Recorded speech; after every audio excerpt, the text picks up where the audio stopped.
లోకకల్యాణం కోసం గరళాన్ని మింగిన నీలకంఠుడు. లయకారకుడైన ఆ పరమశివుని రూపంలో అందర్నీ ఆకర్షించేది, ఆలోచింపజేసేది ఆయన నుదుటిపై ఉన్న మూడో కన్ను. అసలా త్రినేత్రం వెనుకున్న రహస్యమేమిటి?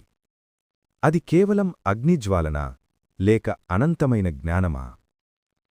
శివుడు ఆ కన్ను తెరవడానికి గల పురాణ గాథలేంటి? ఈరోజు మన వీడియోలో ముక్కంటి మూడో నేత్రం వెనుకున్న అద్భుత సత్యాన్ని తెలుసుకుందాం.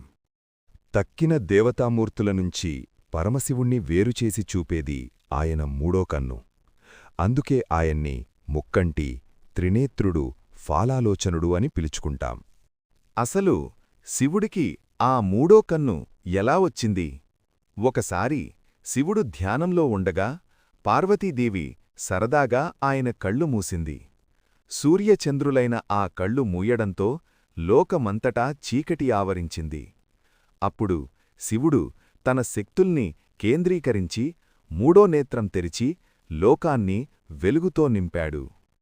మరో కథ ప్రకారం ఆదిపరాశక్తి సృష్టిస్థితిలయల కోసం త్రిమూర్తులను కోరగా వారు నిరాకరించారు.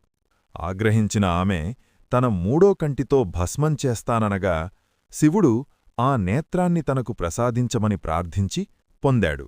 ఆ జ్ఞానాగ్నితో పరాశక్తినే భస్మంచేసి తిరిగి ముగ్గురు అమ్మవార్లను సృష్టించాడు.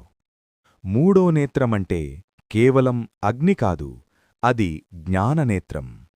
ఇందుకు నిదర్శనమే మన్మథదహనం. లోకకల్యాణం కోసం శివునిలో కోరికలు రేకెత్తించిన మన్మధుడిని శివుడు భస్మం చేశాడు. ఇక్కడ మన్మధుడంటే వ్యక్తి కాదు, మనసును మధించే కోరిక అని అర్థం. భౌతిక నేత్రాలు ప్రపంచాన్ని మనకు కావలసినట్టు చూపిస్తాయి. కాని జ్ఞాననేత్రం ఏది అవసరమో ఏది అనవసరమో విచక్షణతో చూపిస్తుంది. మనలోని కోరికలను, ఉద్వేగాలను భస్మం చేసే శక్తే ఈ మూడో కన్ను. ఈ శక్తి మనందరిలోనూ ఉంటుంది, కాని దాన్ని వెలిగించే సాధన కావాలి. యోగశాస్త్రం ప్రకారం మన శరీరంలోని 7 చక్రాలలో నుదుటి మధ్యలో ఉండే ఆజ్ఞాచక్రమే మూడో కన్ను. యోగ సాధనతో ఈ స్థితిని పొందినప్పుడు దేన్నైనా ఉన్నది ఉన్నట్లుగా చూడగలం.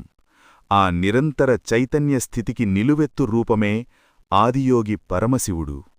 చూశారుగా, శివుని మూడవ కన్నంటే కేవలం ఆగ్రహం కాదు, అది మనలోని అజ్ఞానాన్ని దహించే జ్ఞానాగ్ని. మనసులోని కోరికలను అదుపులో ఉంచుకొని విచక్షణతో మెలిగినప్పుడే మనలోని ఆ జ్ఞాననేత్రం తెరుచుకుంటుంది.